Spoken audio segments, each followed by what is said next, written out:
Karibu katika kipindi cha neno la Mungu na maombi kila siku. Tuombe. Mungu wetu na Baba yetu wa mbinguni, asante kwa ajili ya asubuhi ya leo, siku njema ambayo Bwana umetupa nafasi. Tumeamka tena salama, tumekuja nyumbani mwako Bwana, tumekuja kuzungumza na wewe kwa njia ya neno, tumekuja kukuomba.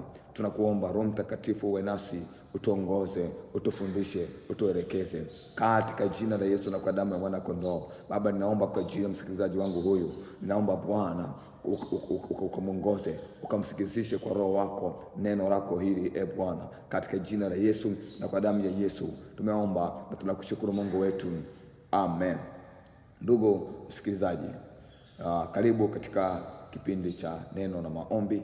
Tunaendelea na somo letu ambalo tulikuwa tukitembea nalo, linasema imarisha imani yako kwa Mungu ili uweze kushinda majaribu yatakapokutokea. Imarisha imani yako kwa Mungu ili uweze kushinda majaribu yatakapokutokea. Na ndio tunaona kwenye somo hili la sehemu ya kwanza tuliona chanzo cha majaribu, lakini tukaingia sehemu ya pili ambayo tunaendelea nayo leo, ambayo inasema mambo matatu muhimu katika kushinda mambo matatu muhimu katika kuimarisha imani yako ili kushinda majaribu.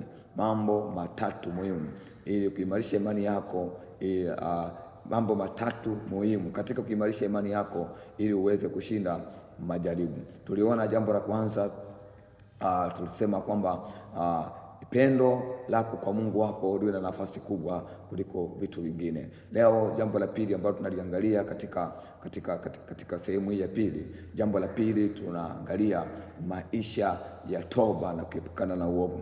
Maisha ya toba na kuepukana na uovu. Leo tunataka tusome neno la Mungu katika Injili ya Marko sura ya kwanza na ule mstari wa 14 na 15. Injili ya Marko sura ya kwanza, Injili ya Marko sura ya kwanza mstari wa 14 na 15.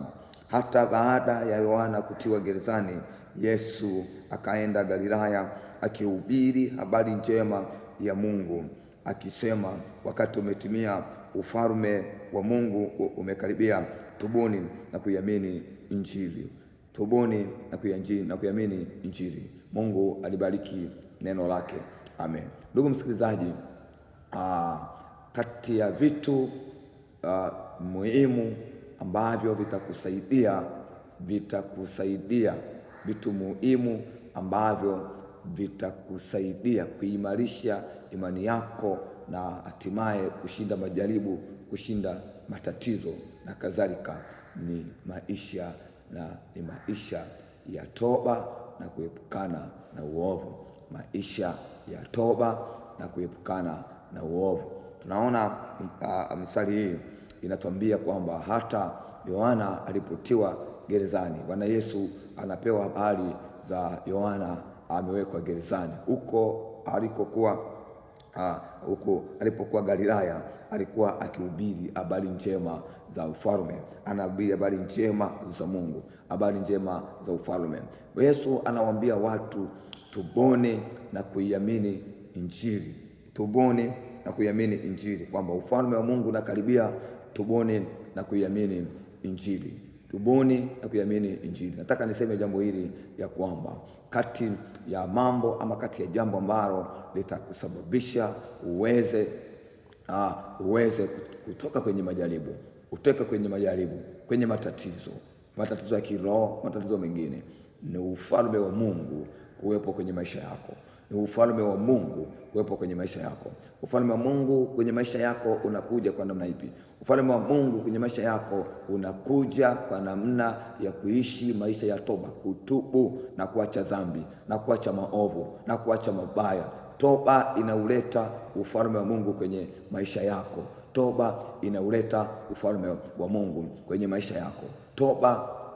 Toba ni nini kwa haraka? Toba ni kugeuka.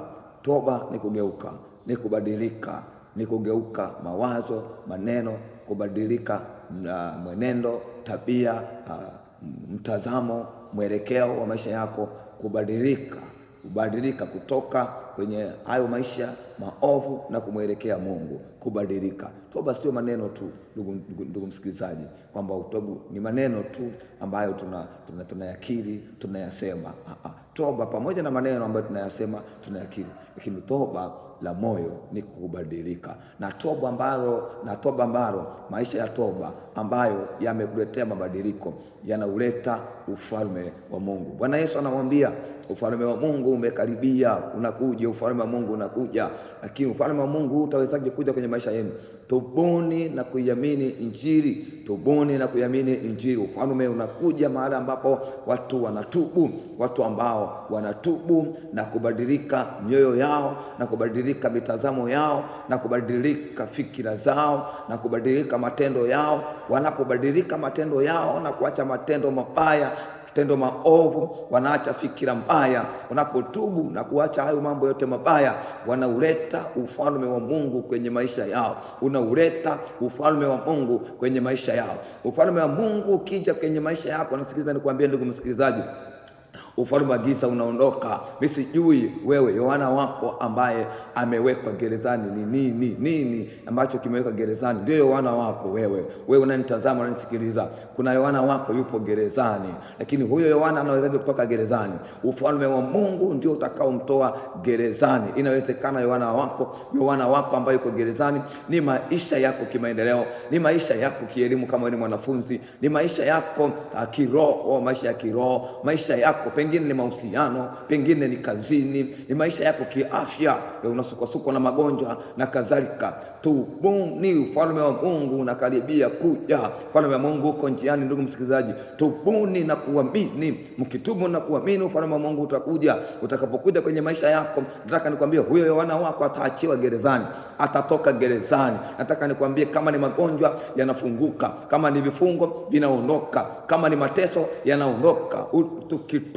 Tukitubu na kuamini, nataka nikwambie tunafungula vifungo. Tubuni na kuamini Injili, tubuni na kuamini Injili. Anamwambia Bwana Yesu, anamwambia ufalme wa Mungu unakaribia. Ndugu msikilizaji, ufalme wa Mungu unakaribia. Kwenye Injili, kwenye kitabu cha Matendo ya Mitume sura ya 3, Matendo ya Mitume sura ya 3 mstari wa 19, neno la Mungu linasema, tubuni basi mrejee, ili dhambi zenu zifutwe, zipate kuja nyakati za kuburudishwa kwa kwako Bwana, kwake Bwana. Anasema tubuni basi mrejee. Toba inakurejesha kwa Mungu. Toba inarudisha mahusiano yako kati yako wewe na Mungu. Toba inatupatanisha na Mungu. Anasema tubuni mrejee. Turejee kwa nani? Kwa Bwana. Toba inaturejesha kwa Bwana, inarejesha mahusiano yetu na Mungu. Toba inatupatanisha na Mungu. Dhambi inatufarakanisha. Mungu anaficha uso wake, akutazami wewe, haitazami familia yako, haitazami nchi yako, atazami chochote. Lakini tunapotubu tunarejea kwa Bwana, tunaunganisha mahusiano na Mungu, tunaimarisha mahusiano na Mungu. Mahusiano na Mungu yanarudi, tunapatana na Mungu. Anasema tutubu, turejee, zije nyakati za kuburudishwa, zinakuja nyakati za amani. Kama ni magonjwa, tumefungwa magonjwa. Kuna magonjwa mengine yanapitia dhambi, sio dhambi ya kwako, lakini ni dhambi za kulisi, ni dhambi za kulisi. Tumelisi dhambi. Magonjwa mengine yanapita wapo kwenye mlango wa dhambi. Magonjwa mengine yanapita kwenye uovu wa kwako wewe mwenyewe ambao unautenda. Matatizo mengine yanapitia kwenye uovu. Shida zingine, magumu mengine yanapita kwenye uovu. Lakini tunapotubu tunarejea kwa Bwana. Tunaporejea kwa Bwana, zinakuja nyakati za kuburudishwa. Nyakati za kuburudishwa ni zipi? Kufunguliwa, kupona, kuinuka tena. Kwa sababu gani? Kwa sababu unapotubu anakuja Kristo mwenyewe kwenye maisha yako. Kwa namna moja ama nyingine ni kwamba toba, nimekwambia, inauleta ufalme wa Mungu, lakini toba inamshusha Kristo mwenyewe kwenye maisha yako. Wewe unanisikiliza mahali hapa, unapotubu dhambi zako, maovu yako, na kuacha maovu na kugeuka na kubadilika, Yesu Kristo mwenyewe anakuja kwenye maisha yako. Kristo mwenyewe anaingilia kati maisha yako. Tubuni mrejee, zije nyakati za kuwapo Kristo kwenye maisha yenu, Kristo kwenye familia, Kristo kwenye taifa lako, Kristo kazini kwako, Kristo kwenye maisha yako yote. Unapotubu, Yesu Kristo anakuja kwenye maisha yako. Kati ya jambo muhimu litakalo kusaidia katika kuimarisha imani yako na kushinda majaribu ni maisha ya toba. Toba inakupatanisha na Mungu. Nimekwambia toba inamleta Yesu Kristo mwenyewe kwenye maisha yako. Toba inafungua vifungo. Nenda kaangalia kwenye kitabu, kwenye Injili ya Marko sura ile ya 10. Marko sura ya 10. Marko sura ya 10 aya 46 kwenda mpaka 50. Tunamuona Batimayo. Batimayo anapiga kelele na anasema, Yesu mwana wa Daudi, unirehemu, unirehemu, unirehemu. Alipiga kelele unirehemu, manake amsamehe. Aliomba toba, aliomba msamaha. Ndugu msikilizaji, unanisikiliza mahali hapo leo, nataka tuende tukatubu, tupige magoti, tutubu kwa ajili ya maisha yetu. Tubu kwa ajili yako, tubu kwa ajili ya mahali unapofanyia kazi, tubu kwa ajili ya mahali ambapo umejenga, tubu kwa ajili ya taifa, kwa ajili ya ardhi za Tanzania. Tutubu leo, leo asubuhi ya leo, tutubu na kuamini Injili. Zije nyakati za kuburudishwa, zije nyakati za Kristo kuwepo kwenye maisha yako. Yeye Kristo akiwa upande wako, akiwepo kwenye maisha yako, hakuna mapepo, hakuna magonjwa, hakuna vifungo, hakuna laana, hakuna mauti itakayetawala maisha yako. Mungu akubariki sana. Twende mbele za Mungu sasa tukatubu. Twende mbele za Mungu.